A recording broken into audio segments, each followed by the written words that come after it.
In my shop, I probably have 40, 45 different kinds of tools that I use in many ways to turn bowls.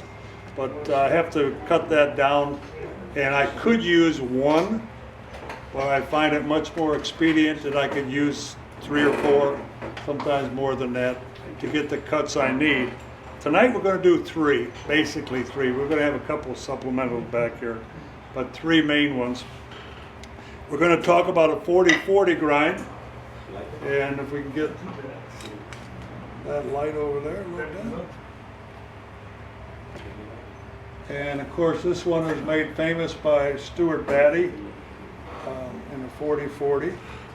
And then we're going to talk about a 60 degree bevel. We'll talk about the bevel, that's what's on the nose of the tool. And that one is David Ellsworth. And we're going to talk about a bottom feeder. Now this one is a 3/8 inch bowl gouge, and it's on an 80 degree angle. That's quite a bit. And usually I would use a 60 on the bottom feeder, but I brought this one along just to that. But I do have a 60 back here also, which I'll probably demonstrate some on there. But there's some things that you need to have right before you use any of these tools. And it's important that you put your tool rest where you can have the center. And if you look at this one right now, it's a little bit high. It's going over the top of it. I'd rather have that for that particular tool where I can use it. Now if I'm turning that sideways, I have the flute, what I call 3 o'clock, and I could move this along this way, and it's right on the money there. So if I take this one, and I have to dip it a little bit, but it's on the center line with that one. This one's a smaller gouge, so you see how that changed it? I'm a little bit below center. So when you start switching tools, you have to adjust your tool to what you're doing, where you are on the bowl, and that type of movement there.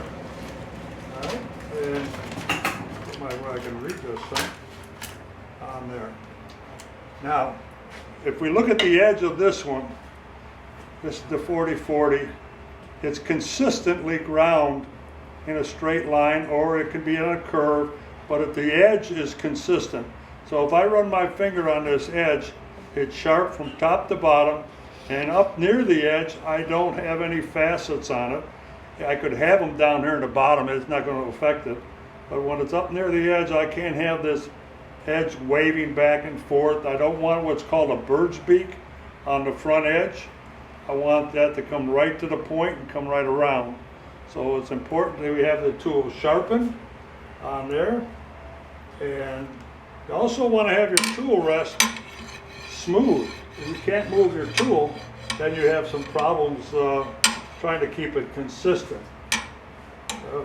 A repeatable profile on your gouge. We do a lot of freehand sharpening here now. Since Stuart Batty did a demo, a lot of us are become quite qualified to put on a nice consistent edge on the gouge on that. You'll notice this bowl is not hollowed out, and the reason I did that is that I want to work a little bit like this would be the bottom of the bowl. So just think of it 4 inches or 3 inches and a half inches deeper, and we're going to cut with some of these tools across this grain and talk a little bit about how they're cutting and what can happen in the cutting process on there. And I'm going to refer to flutes at 3 o'clock, 2 o'clock, 1 o'clock, up all the way up to 12. We're talking about dropping them. And I'm going to talk also about body movement. Am I moving from right leg over to my left leg in the cut? Am I sliding down the tool rest to make my cut? How are those things working? Where are my feet?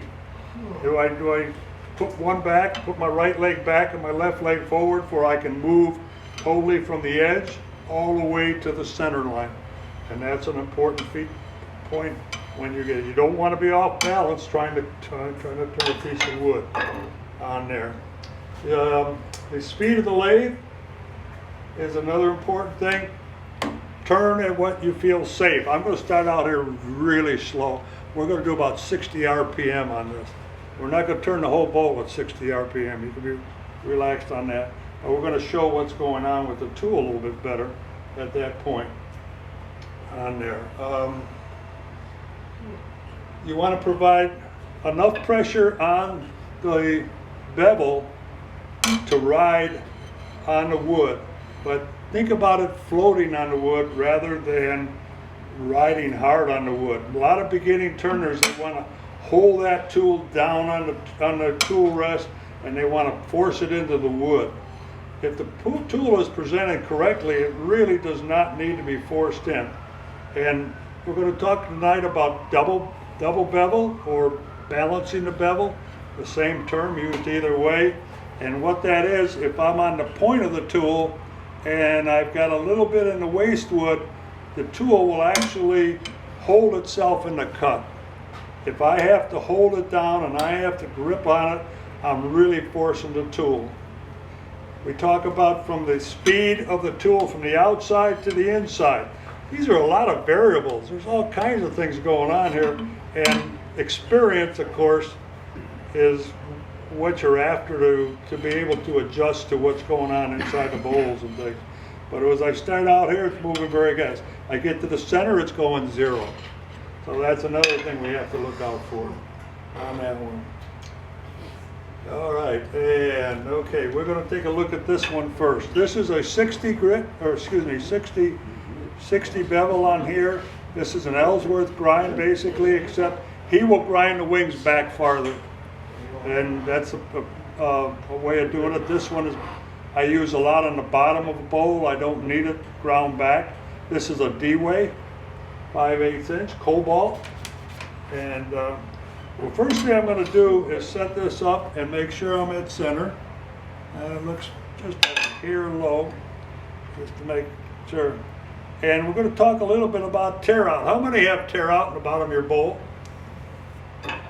You better all raise your hand, because we all do the same thing. We're going to take a look at this turning very slowly, as slow as I can get this lathe to run. And I'm going to put my tool at 3 o'clock.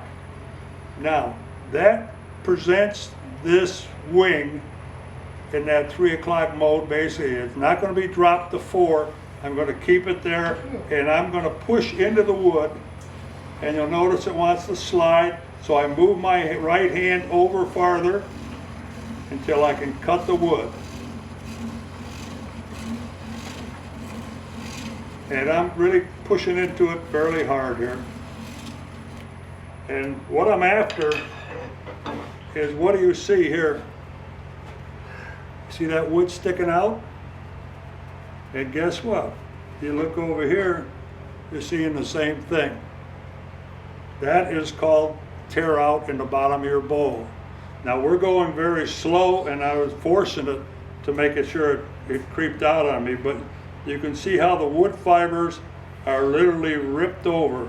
The reason for that is I do not have a very good point on this tool to use it at 3 o'clock. If I turn the tool up a little bit, now I'm cutting just to the right side of that point. So I'm over on the right hand side of that point. It will cut at, and I will have a double balance or a double bevel or a balanced bevel, and the waste wood will be removed by the right hand side a little bit higher. So just to the right and then up there. So now I have a balance between the two, and I want to raise my handle, and you got to be patient here with this one. But it will cut it.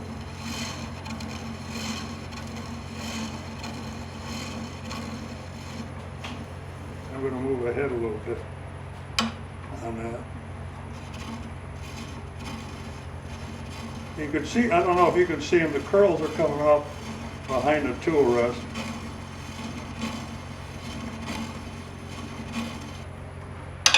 And there's an example of them here. They're all, most of them have fallen down behind it, but the curls are coming off there now, and it's cutting it much cleaner that way.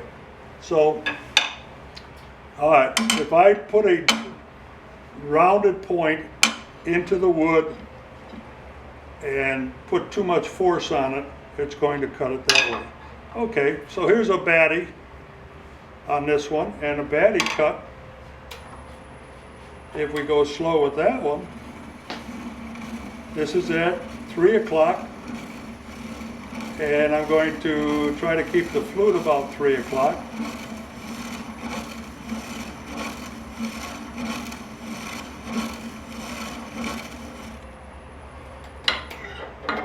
And you could see the problem going on here. It's tearing it up pretty good. Now we're going to turn that lathe up a little bit, and I don't have to go real fast here. But the difference in speed, I'm going to roll this tool over to 3 o'clock, and now I'm going to roll the flute down to about 4 o'clock.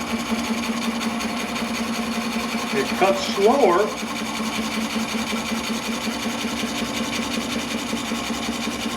but it will cut it. And you can see what's happening here. It's very smooth back here, but we're still having all this pushed up because the speed is still slow, and I'm forcing it into the wood a little bit more. If I turn this up to 1200 and use the right tool. Now remember, this is going fairly slow. Out here is a whole nother speed for it.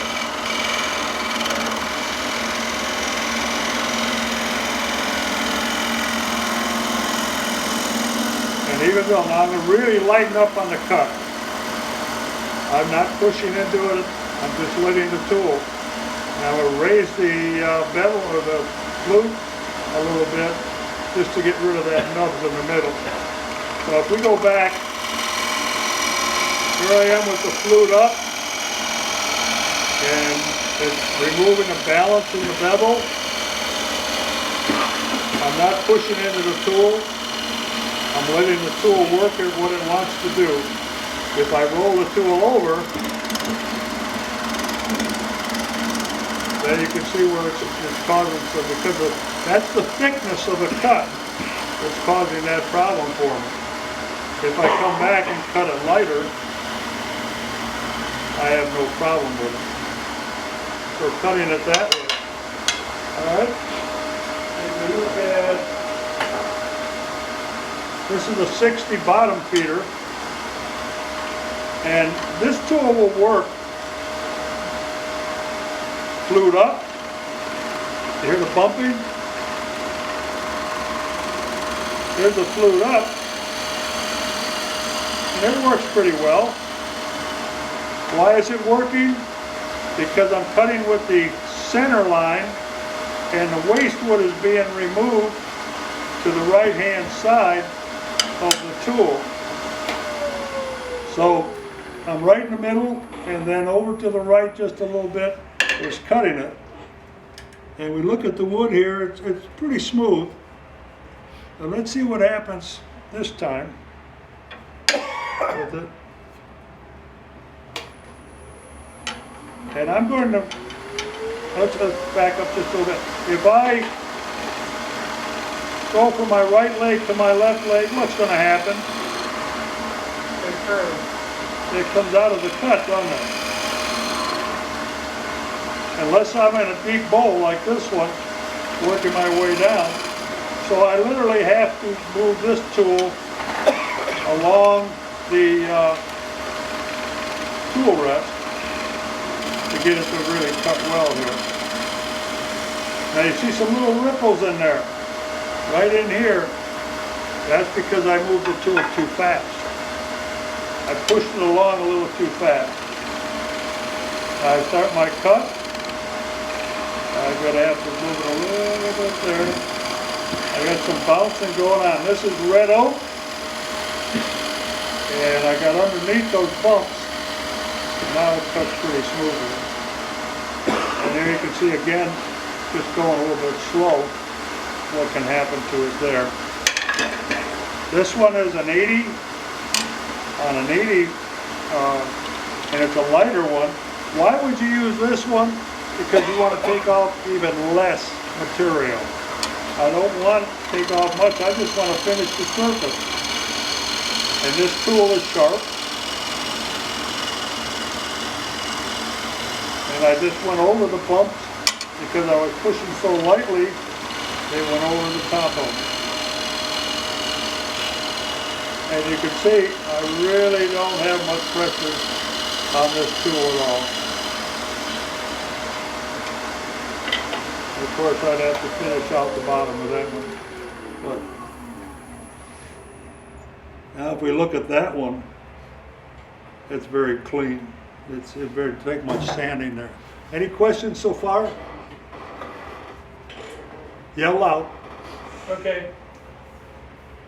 You're cutting on line with the center. Right. What are some of the hazards of cutting above center and below center? You want to know the hazards of them? Or the problems with them? Well, let's do them. Okay. Okay. How far you want to go down? Whatever. Yeah. And I have to be careful I don't try to compensate here. But let's take we'll take the batty grind. If I'm going to cut here, the only thing I can try to do is get to the center, but if I try to cut right here, now the wood is basically almost on this side. It wants to cut across.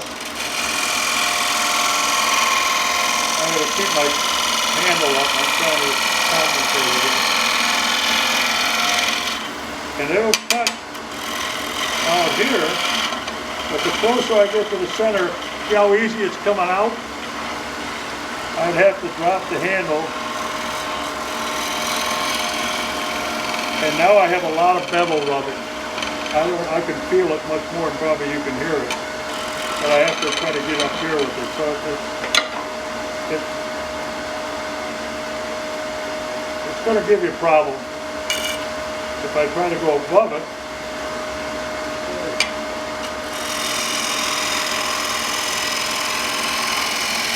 again, I'm doing very well until I try to come around, and now I'm hitting the bevel, the back of the bevel right down here.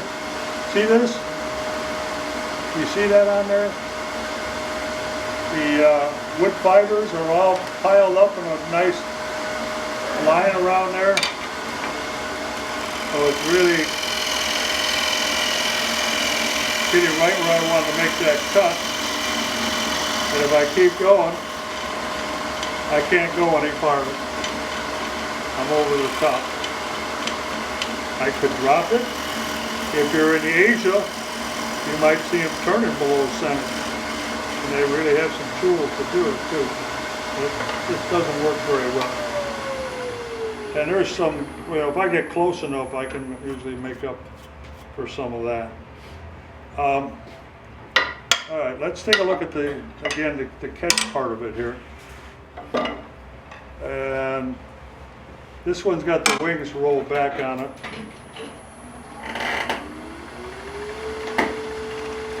So I start to cut with this, and if I get my flute rolled up, I'm going to do it slow. Oop. I get my flute rolled up, and I get it. Now it's over on the left-hand side. There it goes.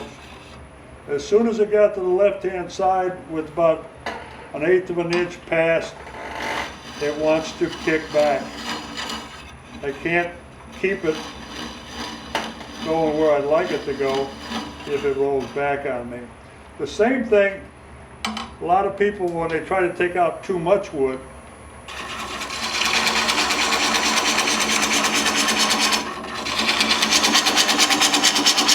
when they get to that point there, then bang, it comes back at them, and that's your catch or bad catch. It blows up bowls and things on you. But emphasizing light touch and consistent movement to what you're doing. Again, we're still above center here.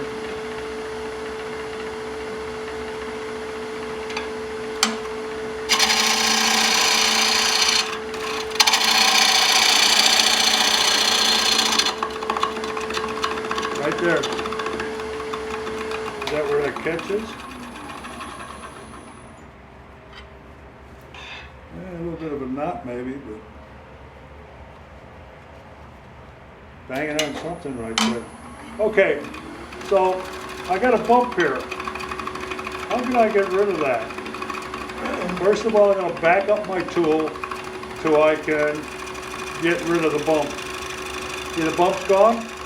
I know it's in front of me, but it's gone. Now I'm going to raise that handle, and I start moving the handle out front. That's like not. There we go. Now I'm underneath it. I have to get underneath it to make that cut work. When I raise the handle too high, I'm probably going to come off of the bevel. When you come off the bevel, things start to happen on you through that. Okay? That help? Yeah. When you get a bump like that, What I what? when you get bumping like that, Bumping, yes. do you try and just cut through it and get it on the next pass, or do you stop right away? The biggest thing, whether you come back or whatever, is you got to get underneath it. It's the same thing occurring on the outside of the bowl. But what I did was two things here. First of all, I started raising the handle. Again, I wanted to back up behind it, and I raised the handle, and then I wanted to get underneath the cut. There's underneath that. Now it's self-feeding right there, but I'm balancing the bevel the best I could with one hand, and you can see ripples in here. Where's that pumping? Pumping's right here.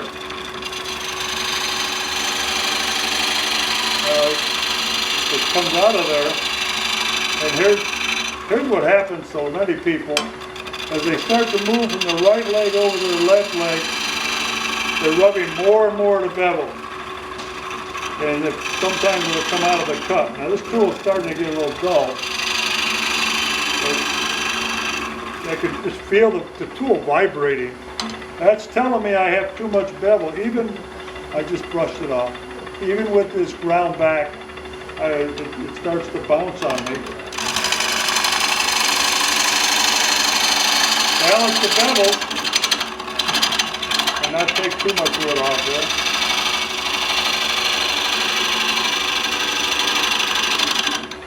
There you can hear that one bouncing.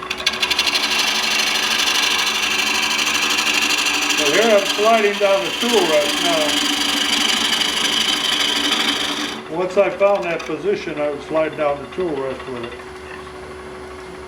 This tool is basically your bottom feeder, but it's not a roughing tool. I can't really rough out wood with this. It doesn't work very well for that. You could go a long way with it, but you can hear the bouncing again.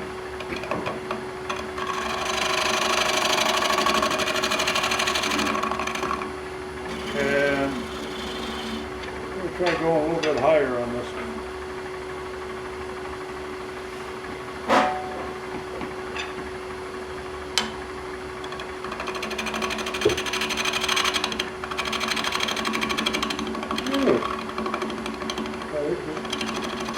Not cooperating much here. There you go. Let's try back here with a little more speed to it.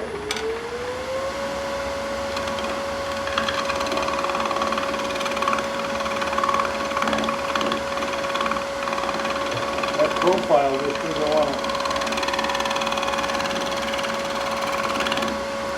Tell you what. One tool doesn't work, and another one. Now this tool is working because I could balance the bevel better. The balance in the bevel and the waste wood, in the waste wood right here, right off center, that allowed me to have the flute up a little bit better compared to where I was here, and I couldn't get those two to balance very well with the bumping going on in it. So that one, this one's the 80. On the 80, and let's see, it might be a little bit sharper.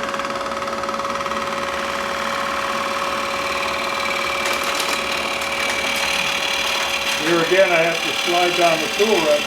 Now the deeper the bow, the more I could pivot with it. Now, all those variables add up when you're trying to do a bow, but you can see where that finishing tool just does a very good job on your bow, on the bottom, and especially on that one.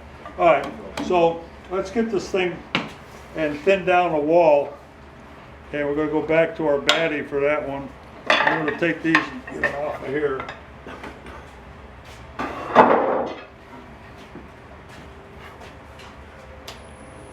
Hopefully we keep the bowl on the lathe.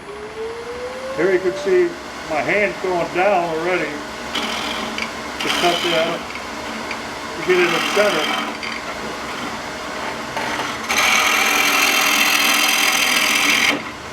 I forced that pretty hard because I knew I could go that direction with this baddie at 40-40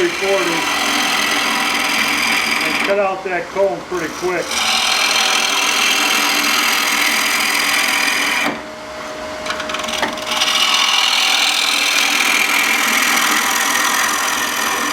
Sorry, Paul. No problem. Okay, so we got a pretty good cone going there. I'm going to take this and move it over, and this is a push cut.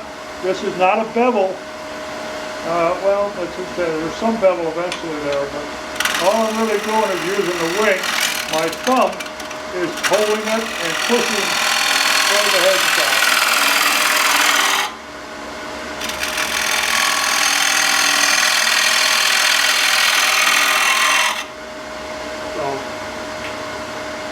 I cannot do that with, especially the bottom feeder. You can see where this isn't going to work at all here on that one. This one can do it. It's just the wing isn't as big. But we want to talk a little bit about this right now. When I did that, I was pushing quite hard on that bevel against this wall. All right, understand that? This bevel is pushing. Watch it again here. Hear it? And I'm really pushing there, trying to keep that bevel. And look at all the crud back here. Really pushing hard on that one. Okay? This is a baddie.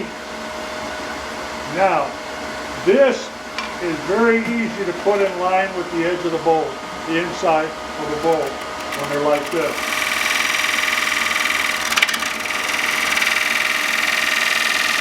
This is at 3 o'clock. If I want to take more wood off on the waste side, I rotate it up to 2 o'clock. And you can see all the debris coming off here. But what is the difference of what we just did? This one is really bumping against the wood hard, and that's where you get all that bruised wood in here. The baddie with 40-40 is working like a cross-cut saw. It's cutting across the grains, and it's just following a straight line. It works very easily with that. If I were to do a natural edge bowl, and I can do it on this bowl here, and I'm going to turn this tool rest in. I want all of the support I can get for my tool, and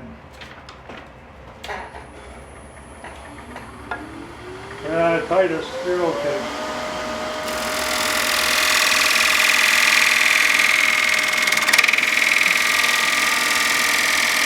Again. Now, do you hear that chatter? I'm going a little too fast, but I also don't have the balance right here. I want to turn this up a little bit.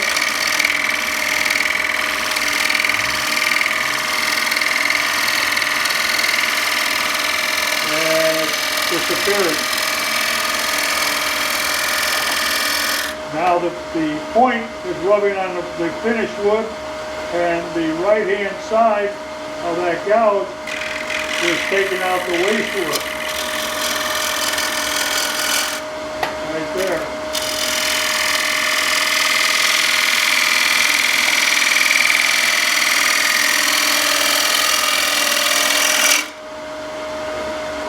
If we look at this, the 40/40,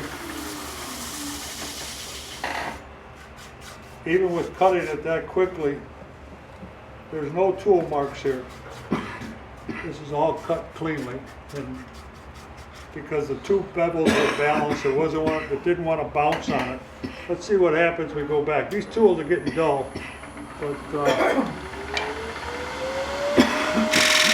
this is how you blow up a bowl. You push too hard, and the bowl starts to move in and out with end grain, long grain, end grain, long grain. Get that up there.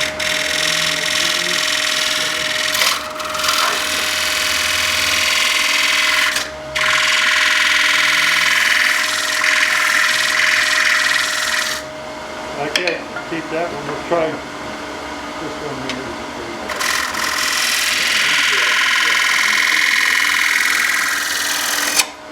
Moving back yet? Getting thinner.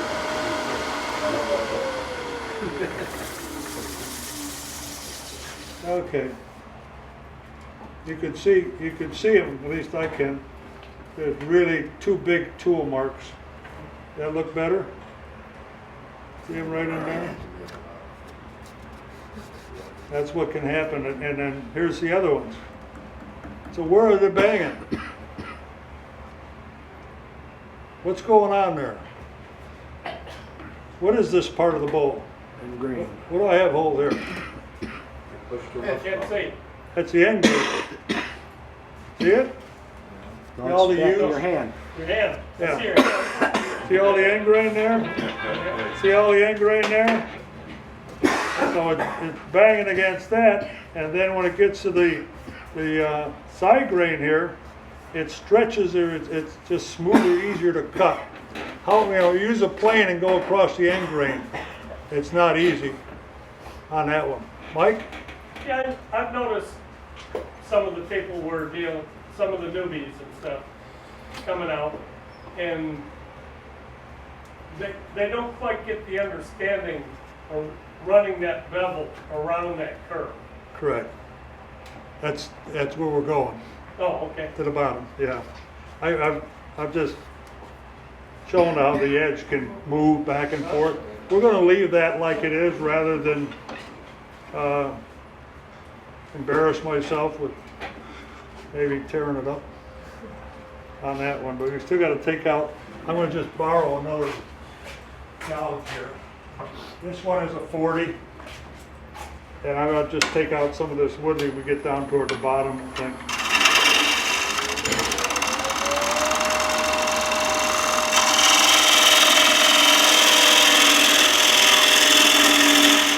That one.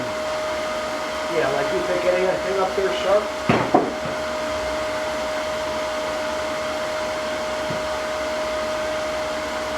That one doesn't feel too good.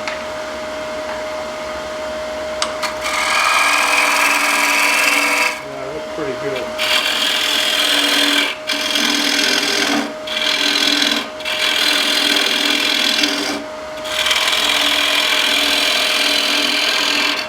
What we're going to look at now is the bowl is shallow. We're going to put a bottom right here. So the bowl is going to be shallower, and then we're going to go deeper and put another bottom in it. try to see what the difference is in some of the tools.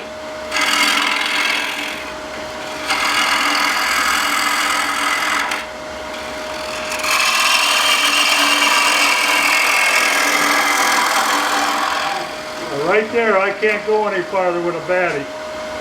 It wants to run out of the cut.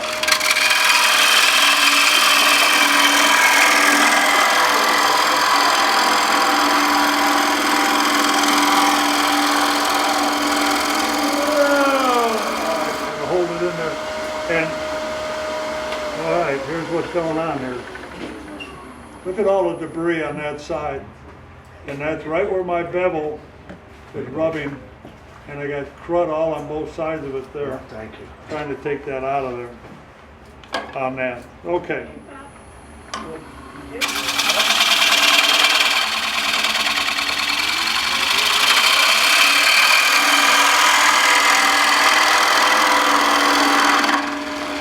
Hear it? Can't get there. Can't get there.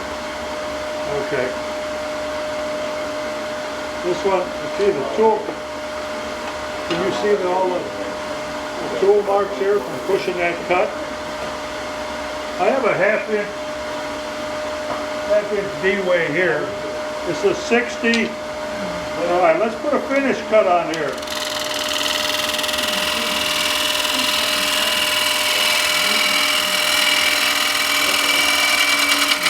That's too thick.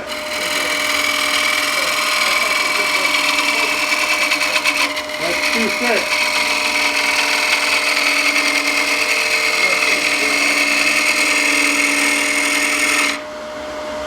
Come back.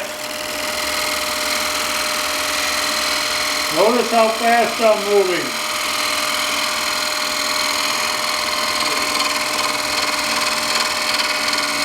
The cut's getting thicker and thicker. Can I maintain it? I don't want to. Get rid of some wood. Come back and clean it up. One more time.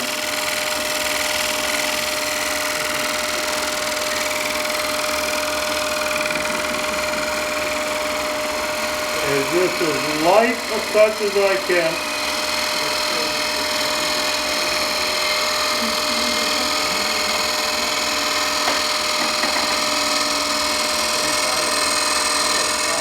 You see some marks in there, but it's a whole lot easier to sand out from this one.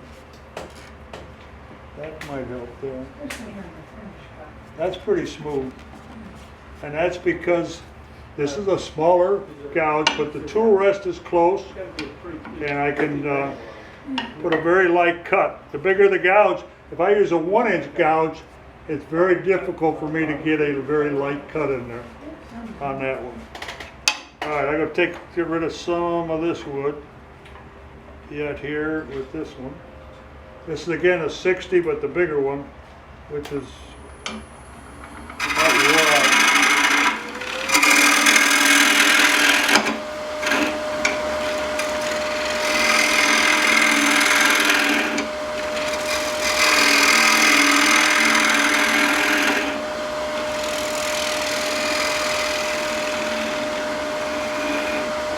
Okay. Now we're going to take that little 1/2 inch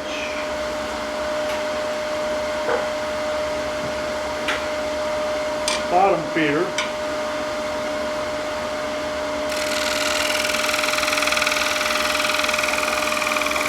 Again, loading on the wood. The flute is turned over to 3 o'clock. It's getting too thick. You hear the bouncing. I'm pushing it down the tool rest to keep it all in line. Let's come back, pick up underneath that. Roll it over.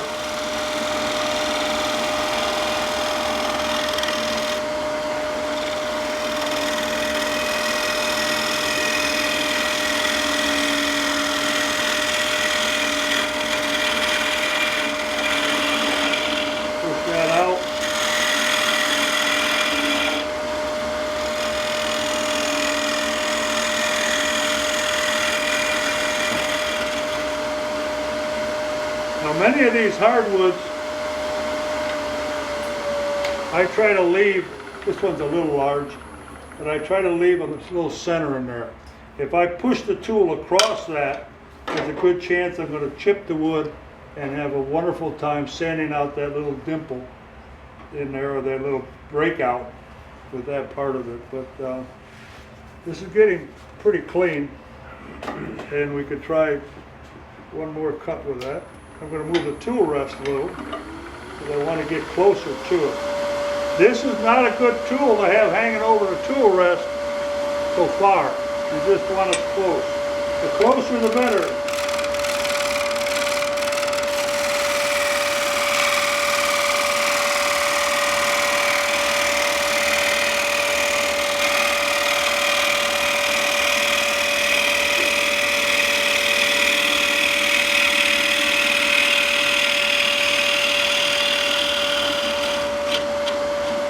You can see it feeding itself pretty quickly there. Now to get that out of there, this tool is not going to work near as well. Again, switching tools to get rid of certain things. This is my 1/2 inch Ellsworth grind. And again, you see me leaving that little nub in the center. I will try pushing across it. See what I did to it.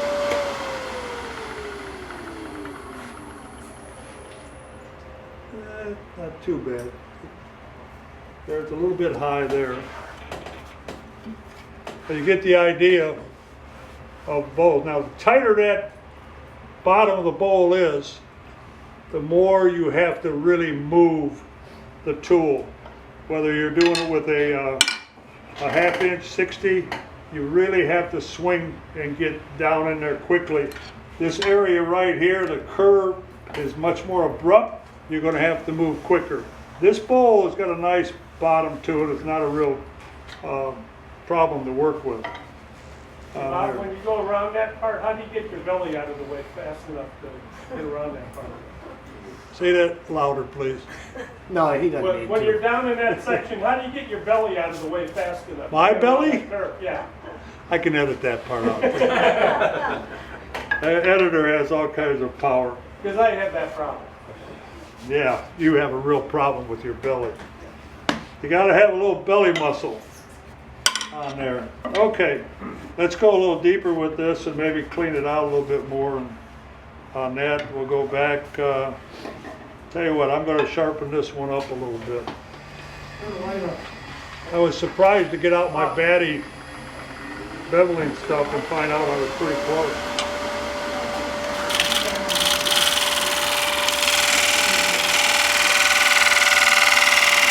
So you can hear that bumping. It's, again, the batting is still superior in that position right there.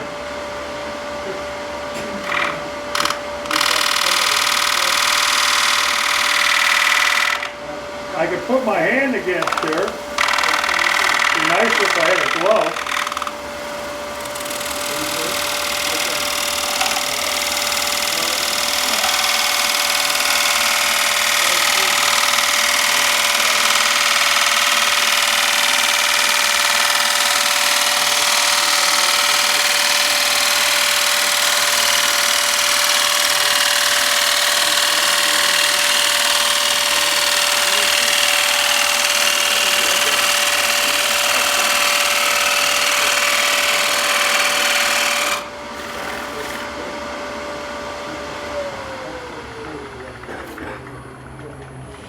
Ooh, Wow.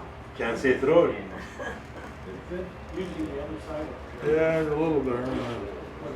You mean it? But I would not attempt to do that with the Ellsworth grind. It will not cut the same cleanly like that.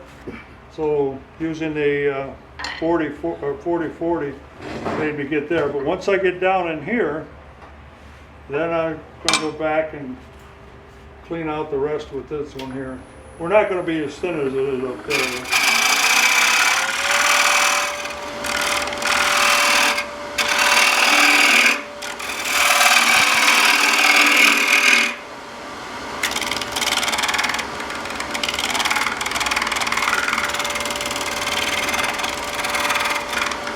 saw it bumping, that's the bevel bumping. So what I did was turn it upright, and now I'm right on the point of this D-way. I'm going to raise the handle a little bit, and now I'm under that, bumping. That racing you just saw there was basically I came off the flute, and I just followed it out. And I'm sure the surface probably shows that too.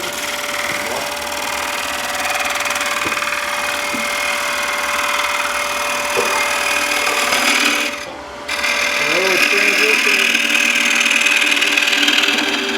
into the bottom third, right in there. So if I roll this tool over too quickly, I'm going to start rubbing the bevel. And there I am tearing the wood out again as I go that way with it. But if I raise the flute a little bit,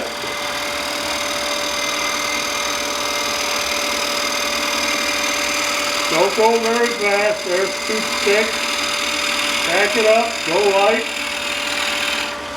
come back, pick it up again. And go light. One last even with this tool.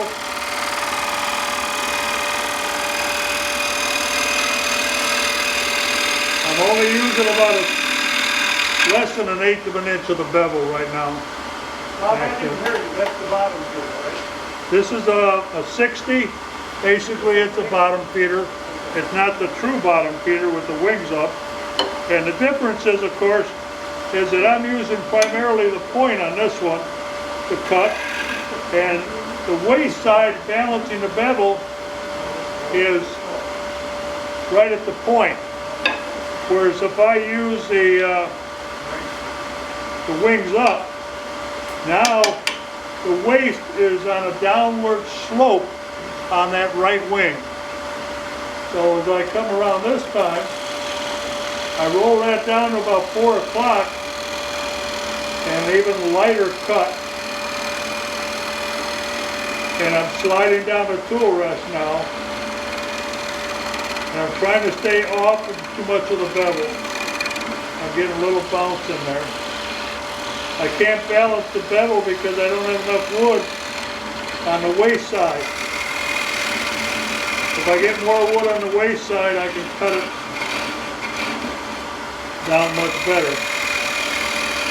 Much better, that's Chicago slang.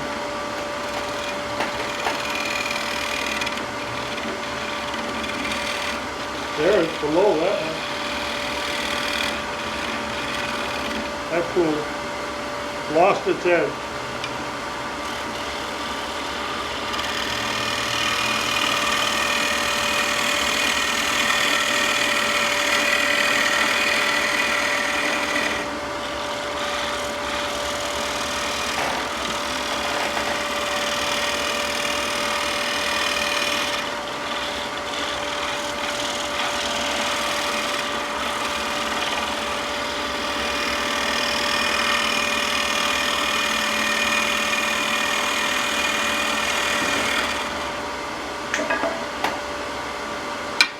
Switch up just a 1/2 inch Ellsworth. Again, it's so slow in the center that getting the nub off takes a little time. And here I can pick up very light. I'm going underneath the bumps right there. And you notice sometimes this tool works better at a 60, sometimes the other one works better at a 60. They're both 60s. One just has the wings up and the other one is just relying on the point and off to the right of it. But I think we've done enough of that. Somehow we lost a little more wood up here on that. Any other question? You can turn those lights on probably now on that. Hope that helps some. I know some of it's kind of deep and things, but as a beginning turner, sharpen those tools. If you can't sharpen them, bring them over and I'll sharpen them up for you. Keep them sharp, and don't try to turn deep bowls right off the bat, because you're just getting in there deeper and deeper, and it over the tool rest farther and farther. I don't like too many deep bowls. Most of you'll see what I have are 3 inches deep anyway. But don't get into those with that one. Check your tool rest, check your center line, and take light cuts. Learn to cut wood and take light cuts. I turned wood probably for 30 years plus, and was teaching at the same time and was doing okay. When I retired and started turning probably 350 more bowls, I don't know, somewhere in there, things got a little bit easier to get. And I'm still learning things. I'm still looking at things and saying, oh, so they never quit.